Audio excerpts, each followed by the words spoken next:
안녕하세요. 어도비 포토샵을 시작하게 된 이제 첫 강의입니다. 일단 프로그램 자체를 다운받는 것에 대해서 잠깐 얘기하고 들어가겠습니다. 예, 그러니까 어도비닷컴에 들어가서 프로그램을 다운받는, 그러니까 먼저 로그인을 하세요. 자신의 이메일과 아이디를 만들어서 로그인을 하고 프로그램을 구매할 수도 있지만 무료 체험할 수 있는 체험판이 있어요. CC 버전이죠. 그러니까 포토샵 무료 체험판, 일러스트 무료 체험판, 이 두 가지를 다운 받으면 될 것 같아요. 그러니까 이렇게 다운을 받아서 무료로 일단 사용할 수 있는 데까지 사용하면서 배워보는 것도 괜찮을 것 같습니다. 그러면 이걸 끄고 이제 포토샵을 열어보겠습니다. 여기 일단 포토샵 프로그램을 열면 이제 그동안 내가 썼던, 그러니까 오픈했던 이미지들이 쫙 뜹니다. 물론 내가 오픈한 게 없다면 그냥 아무것도 없이 뜨겠죠. 아니면 이런 거하고 상관없이 나는 새로운 걸 만들겠다. 그러면 new 하고 들어가서 create를 하면 됩니다. 예를 들어서 이렇게 들어가서 new 도큐멘트를 하나 하겠다. 그러면 요즘엔 PPI라고 되어 있는데 72 PPI, 300 PPI 이렇게 규격도 나와 있고, 이제 커스텀이라는 건 주로 이제 이걸로 많이 한다는 건데, 사실 요즘 그 CC 버전을 보면은 최근 사용하고 있는 모바일이나 예를 들어서 뭐 스킨이라든가 모니터 스킨이라든가 이런 거에 많이 좀 최적화가 되어 있는 것 같아요. 그러니까 사이즈가 이미 거기에 많이 맞춰져 있는 것들을 볼 수 있거든요. 근데 그거하고 상관없이 이제 내가 사용할 DPI와 PPI는 같은 말이에요. DPI는 이제 어차피 레스터 이미지는 점으로 이루어져 있기 때문에 점을 도트라고 하기도 하고 픽셀이라고 하기도 하잖아요. 그래서 픽셀 퍼 인치죠. 1제곱인치 안에 몇 개의 픽셀로 되어 있느냐, DPI는 이제 도트가 몇 개로 되어 있느냐, 같은 말입니다. 300 PPI, 29에 21, 300 PPI, 사실 이게 가장 표준이에요. A4 용지 사이즈거든요. 여기서 300 PPI, 300은 인쇄용으로 가장 디테일한 거라고 할 수 있고, 사실 이제 우리가 사무실에서 사용하는 그런 A4 용지에 뭐 중요한 제안서라든가 기획서 같은 걸 쓸 때는 굳이 300까지는 하지 않아도 됩니다. 200이나 250 정도만 해도 충분히 괜찮은 것들이 나오거든요. 근데 왜 300이 나왔냐? 300은 옵셋 인쇄에서 가장 최적화된 거라고 말할 수 있어요. 옵셋 인쇄를 하기 위해서는 300 PPI 이상이 돼야 된다고 생각하고 또 그렇게 돼야 됩니다. 다만 이제 실사 인쇄에 따라서 틀려요. 실사 인쇄 같은 경우는 300으로 하면 엄청 더딥니다. 실사 인쇄는 대부분 큰 패널을 만들거나 광고판을 만드는 데 쓰는 거거든요. 그런 거는 300으로 하면 엄청나게 더디게 되고 그렇게 할 필요도 없습니다.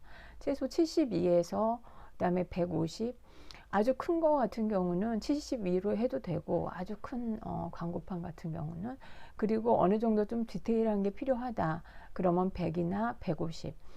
그리고 지금 학생들이 보통 그 패널을 만들 때 또 이제 실내 건축이나 건축 쪽에서는 굳이 뭐 패널이 좀 디테일한 도면 같은 것들이 있기 때문에 150 정도, 150에서 200 정도 맞춰줘도 충분합니다. 300 PPI A4 용지로 일단은 새로 만들어 보겠습니다. 여기 크리에이트 있죠? 그러면 새로운 용지가 만들어졌어요. 가로로 되어 있네요. 일단 제가 가로로 연 거라고 생각하면 되고, 아까 세로로 하면 또 세로로 열게 되는 거죠. 파일 뉴. 자, 여기서 뉴 하면 가로를 29로 되어 있는 거였는데 이제 여기서 바꿀 수가 있죠. 여기서 세로로 되어 있는 걸로 크리에이트 하면은 이렇게 세로로 되고, 이 두 가지를 뺄 수가 있는데, 이 PPI 부분을 처음 그럼 정할 때 뭐 70이니 150이니 이런 거를 처음 크리에이트 할 때 다 정해야지 거기서 잘못 정하면 큰일 나느냐, 그건 아니에요. 이제 이미지 하나를 내가 오픈을 하게 해볼게요. 잠시만요.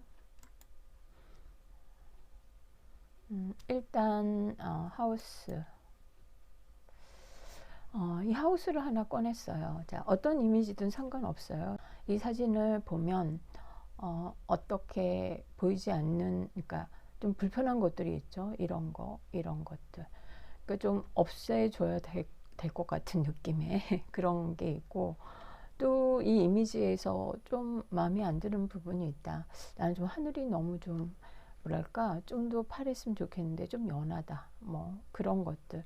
그리고 이 지붕색이 좀 빨간색 지붕이면 안 되나, 막 여러 초록색 지붕이랄지, 아무튼 요런 그 것들을 한번 생각해 보는 거죠. 그래서 이 지붕색을 한번 바꿔볼까, 아니면 뭐 하늘색을 좀 바꿔보고, 또 하늘을 한번 없애보기도 하고, 이제 이런 작업들, 이거 보기 싫은 것들, 이런 것들 좀 지워주기도 하고. 제가 여러분들한테 이 똑같은 이미지를 어떻게 주어서 같이 작업을 할 수 있을까 좀 고민을 했어요.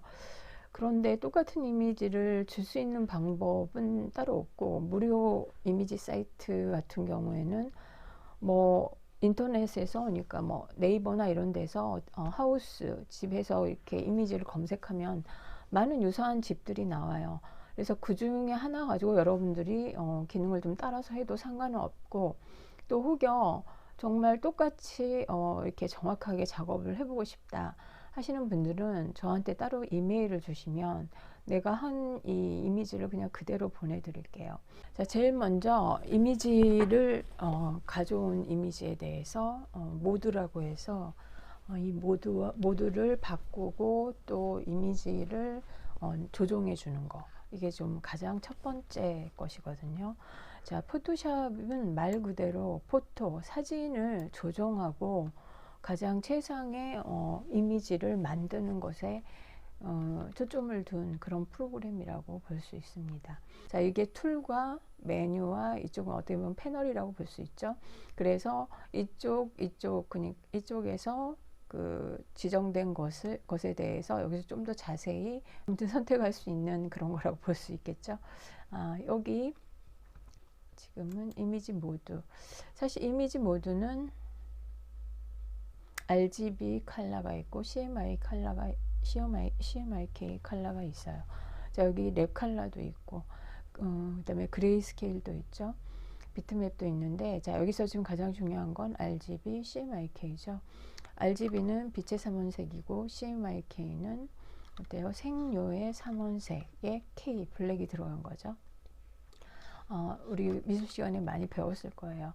자, RGB는 대부분 RGB 컬러로 제일 먼저 사진을 찍거나 그러면 RGB 컬러로 나올 거예요. 왜냐하면 이건 대부분 우리가 그 모바일로 사진을 찍기 때문에 그건 빛으로 이렇게 사진을 찍었다 그렇게 생각하면 되는 거고, 그러니까 RGB로 나오는 거죠.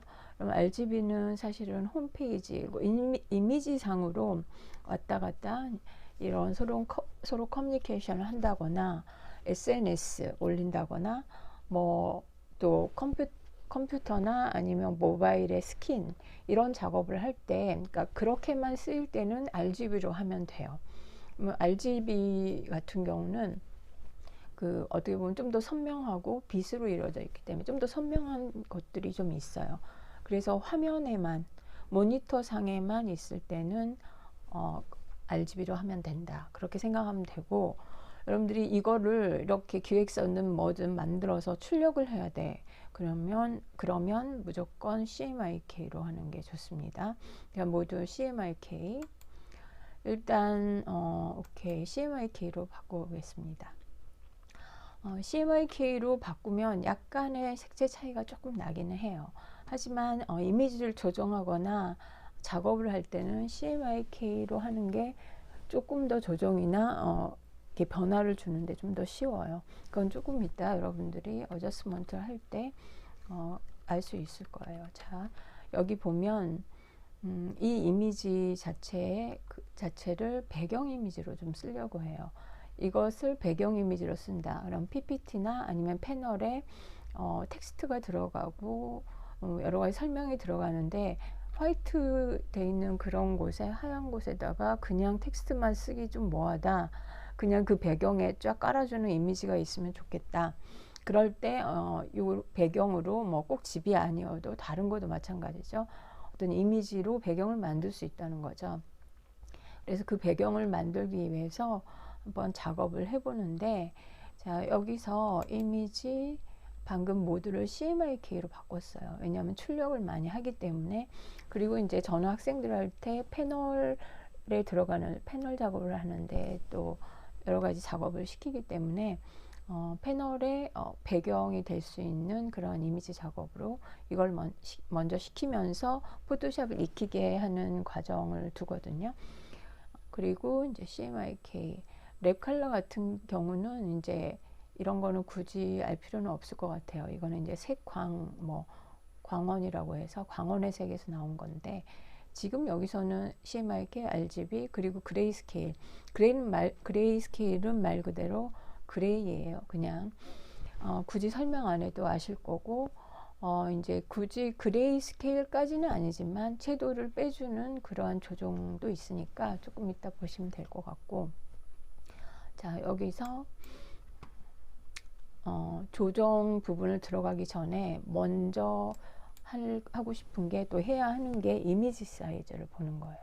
자, 이미지 사이즈와 캔버스 사이즈. 이미지 사이즈와 캔버스 사이즈는 아주 중요해요. 왜냐하면 우리가 사진을 찍거나 또 어디서 이미지를 가져오면 이미지의 퀄리티가 어느 정도 되는지를 좀 확인을 해야 돼요. 아까 PPI 나왔죠. PPI가 300 PPI였죠. 지금 크리에이트 한 것이. 근데 이거 같은 경우는 이렇게 확대를 하면 어느 정도 깨지는지, 이렇게 깨진다 그래요. 어느 정도 무뎌지는지를 볼 수가 있죠.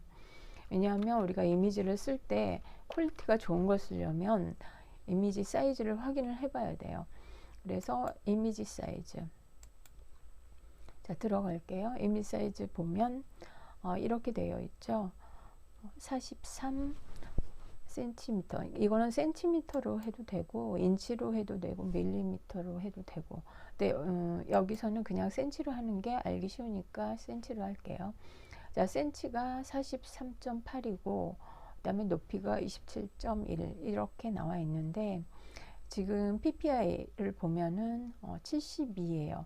72 레졸루션이죠. 이 해상도가 72라는 거는 아주 별로 크지 않는 그런 이미지라는 거죠.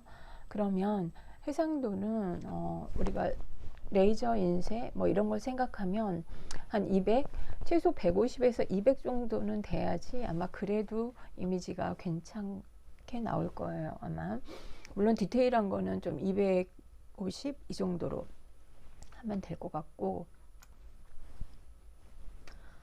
그래서 여기서는 해상도를 일단 먼저 바꿔줄게요. 자, 얘를 지금 레졸루션을 200으로 한번 바꿔볼게요. 여기 200으로 바꾸면 위에 와이드하고 높이가 바뀌는 걸 볼 수가 있을 거예요. 이건 왜 그러냐면 이 자체 해상도, 한번 해상도가 이렇게 정해진 이미지는 퀄리티 자체가 바뀌지는 않아요. 그 사이즈는 키울 수도 있고 줄일 수도 있으나 그거 자체의 해상도가 높아지거나 퀄리티가 높아지지 않는다는 거. 그래서 사이즈만 커지고 사이즈만 작아진다. 만약 이렇게 해서 오케이 하면, 지금 여기 지금 센치가 나와 있죠. 자, 여기 지금 여기서부터 여기 끝이 지금 애매해서 그런데, 자, 끝은 여기서 확인해 봅니다. 이거는 이제 보조선인데 보조선이 이렇게 나올 수가 있을까요? 여기 지금 센티미터로 나와 있는 이 자북에는 윈도우에서 룰러, 쇼 룰러를 하면 되는데, 쇼 룰러가 잘 안 보이면 그냥 컨트롤 R 하면 룰러가 알아서 나와요. 사이즈는 작아졌는데 다른 거는 아무것도 변하지 않았어요. 그러면 이미지 사이즈 다시 들어갈게요. 자, 이미지 사이즈에 들어가서 그러면 나 사이즈가 작아졌으니까 또 키워볼게요. 그러면 여기 15, 와이드가 15였죠. 그럼 와이드를 29로 한번 바꿔볼게요. 그러면 어때요? 레졸루션이 적어지죠. 그러니까 수치가 작아지니까 오케이. 그래도 이 이미지는 전혀 바뀌지가 않아요. 왜냐하면 이 이미지 자체의 퀄리티가 여기 이 상태로 처음부터 되어 있기 때문에 이미지는 그 퀄리티가 변하지 않는다는 거. 다만 여기서 이미지를 자, 이미지 사이즈가 그리고 이거는 비율대로 같이 움직여지게 이렇게 서로 연결이 되어 있어요. 근데 이 연결을 끊는 방법이 있어요. 자, 여기 리젠블이라고 있죠. 자, 이거를 이렇게 체크를 하면 이거 두 개가 같은 비율로 움직이더라도 사이즈가 축소되고 확대되더라도 이 지금 레졸루션은 따로 만들 수 있다는 거죠. 그러면 여기서 레졸루션을 더 올려볼게요. 200. 오케이. 그럼 어때요? 확대되는 걸 볼 수가 있죠. 똑같은 사이즈였는데 그럼 레졸루션을 올렸더니 이렇게 확대가 됐어요. 근데 이렇게 확대가 됐는데 그렇다고 이미지 퀄리티가 나아지진 않아요. 처음부터 정해져 있는 이미지이기 때문에. 다만 주의할 것은 이미지 사이즈를 아까 잠깐만요. 그 상태 이 상태에서 방금 그 전 상태로 확대된 거죠. 자, 언두 이미지 사이즈라고 자, 에디트에 가면 방금 그 전으로 돌아갈 수 있는 게 있어요. 자, 리도 이미지 사이즈. 똑같은 사이즈라 보니 별로 확대가 안 되는데, 자, 이미지 사이즈 다시 한번 볼게요. 이미지 사이즈 29에 17, 그다음 108이었던 것을 자, 지금은 축소를 해볼게요. 그리고 DPI는 이대로 그대로 놔두고 축소를 하면 얘를 15로 했다. 그러면 오케이. 그럼 축소가 됐어요. 근데 문제는 조심할 게 여기서 축소가 되면 처음 이미지보다 더 상태가 안 좋아져요. 왜냐하면 이미 축소를 해버렸기 때문에. 그러면 축소를 하면 여기서 자, 컨트롤 플러스 하면 확대가 되고 컨트롤 마이너스 하면 적어져요. 이렇게 하지 않고 또 이렇게 돋보기를 이용하는 방법도 있어요. 그리고 Alt 키를 누르고 마이너스. 이거는 이제 확대 축소 이야기를 한 거고, 이 부분에 일단 이 이미지 상태가 그 전보다 좋지 않은 상태가 된 거죠. 보세요. 자, 그러니까 이미지를 축소할 때는 정말 조심해야 돼요. 그 전 상태로 다시 왔어요. 그러니까 이미지를 확대하면 상관없어요. 근데 이미지 사이즈를 축소할 때는 정말 조심해야 돼요. 이 픽셀 값 자체가 축소되고, 그러니까 똑같은 픽셀 값일지라도 사이즈를 적게 하면 그만큼 해상도가 낮아지는 거기 때문에 그렇습니다. 만약 이게 서로 세 개가 연결된 상태에서 축소한다, 그건 상관없어요.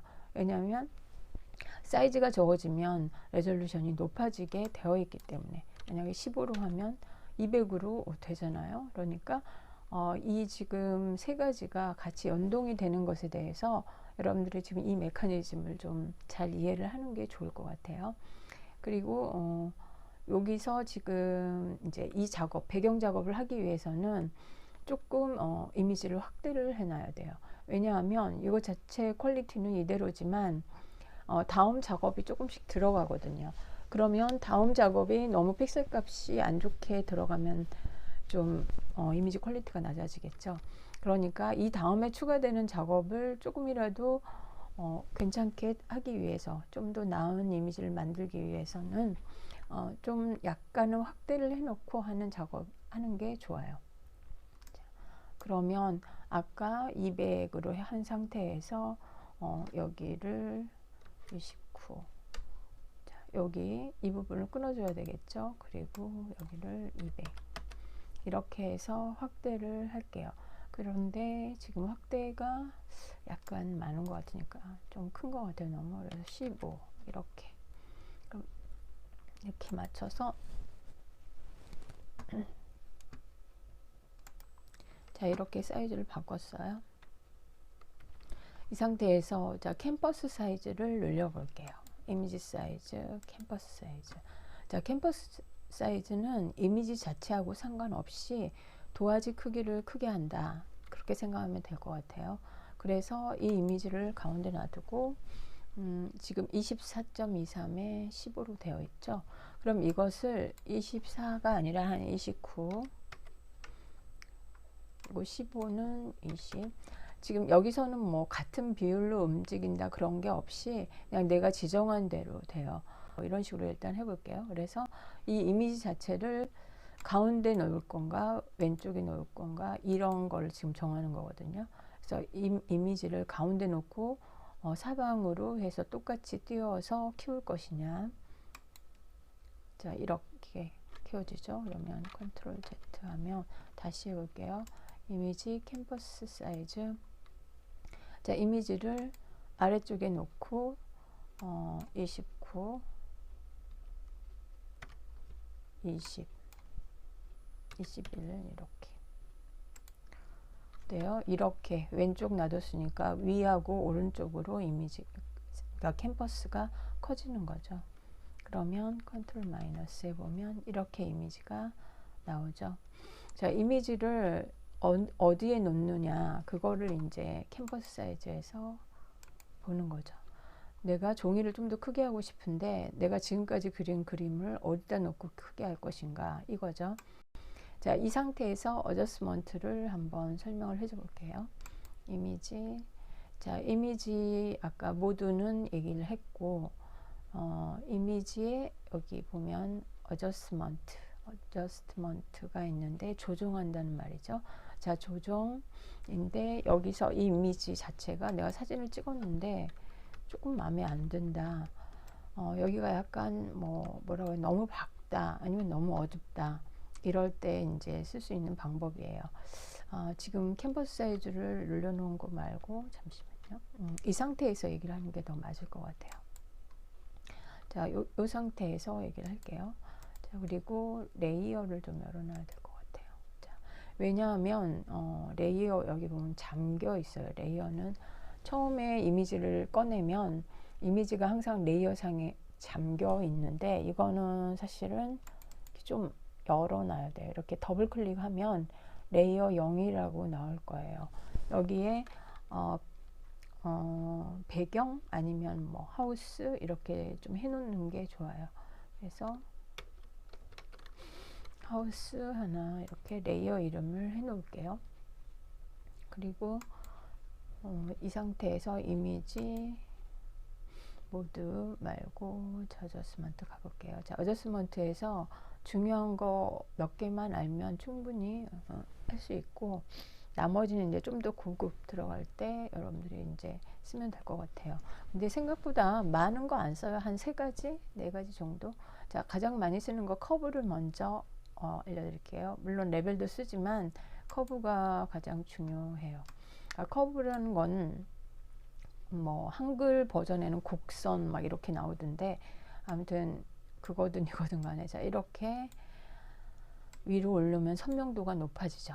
이렇게 왠지 흐릿했던 게 이렇게 선명도가 높아지는 걸 볼 수 있을 거예요. 그래서 사진을 좀 흐릿하게 찍었는데 좀 더 퀄리티가 있게 보이는 그런 현상이 일어납니다. 자, 이거는 RGB와 CMYK가 틀려요. CMYK는 색을 더 이렇게 주면은 좀 더 진해지는 거고, 그러니까 RGB 같은 경우는 이 커브 곡선을 올리면은 밝아져서 좀 더 흐릿해지는 거예요. 그거는 이제 RGB 모드에서 한번 여러분들이 해보면 알 거예요. 빛의 삼원색 같은 경우는 빛이 많을수록 밝아지는 거기 때문에. 그런데 이제 CMYK는 어떻게 보면은 색료의 삼원색에 블랙이 들어간 거죠. 여기에서는 커브, 그러니까 색이 많아질수록 어두워진다고 볼 수 있어요. 하지만 이제 어두워지면서 좀 더 기존에 있는 그림자나 이런 것들이 선명하게 보이는 거죠. 그러면 자, 이렇게 하면 이미지가 나름 되게 좀 괜찮아졌죠. 그 전보다. 이것보다 좀 흐릿했던 게 좀 더 나아진 걸 볼 수가 있을 거예요.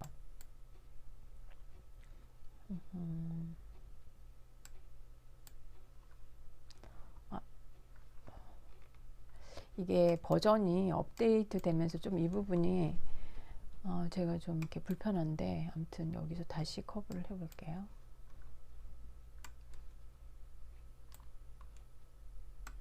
그건 나중에 설명을 할게요. 왜 불편한지에 대해서.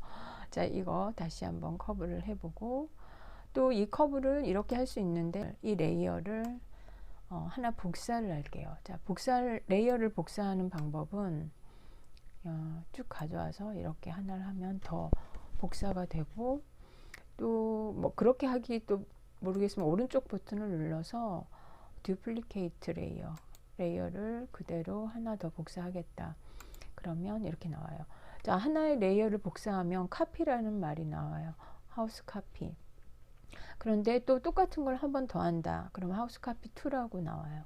이렇게 해서 레이어를 왜 만들었냐면, 자, 여기 어저스먼트에서 이 상태에서 커브에서 대부분 이제 독특한 걸 만들 수가 있는데, 그건 이거예요. CMYK가 있죠. 자, 시안, 마젠타, 옐로우. 그러면 여기서 어떤 그림은 좀 조정을 한꺼번에 했는데도 너무 푸른 느낌이 있다. 그러면 시안을 좀 내려주는 거죠. 이렇게. 자, 시안을 내려주면 붉은빛이 좀 더 많아지죠. 이게 미세한 조정에서는 참 이런 것들도 많이 쓰거든요. 대부분 갤럭시하고 아이폰하고 약간의 사진의 차이가 있어요. 사진의 그 이미지 자체 느낌이 틀린 이유가 아이폰에서 찍은 사진은 약간 더 그 노란기가 아니라 붉은기, 그러니까 따뜻한 기운이 좀 더 있어요. 그리고 갤럭시에서 찍은 사진은 약간 더 시안기가 더 있는 것 같아요. 그러니까 이제 이미지의 미세한 부분들이 좀 있어요. 이렇게 바꿨어요. 자, 그러면 이것과 컨트롤 Z 이것과 차이가 있죠. 자, 다시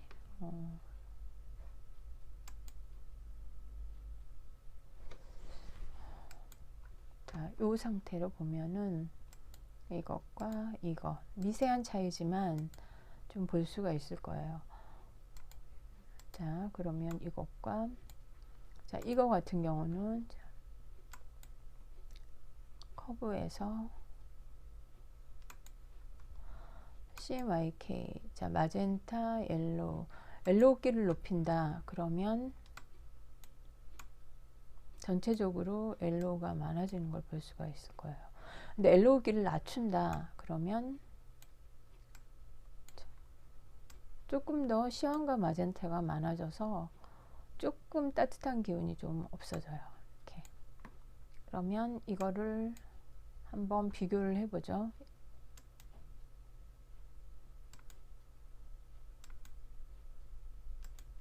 자, 조금씩 틀린 걸 볼 수가 있을 거예요. 여러분들이 찍은 사진에 미세한 조정을 할 수가 있어요.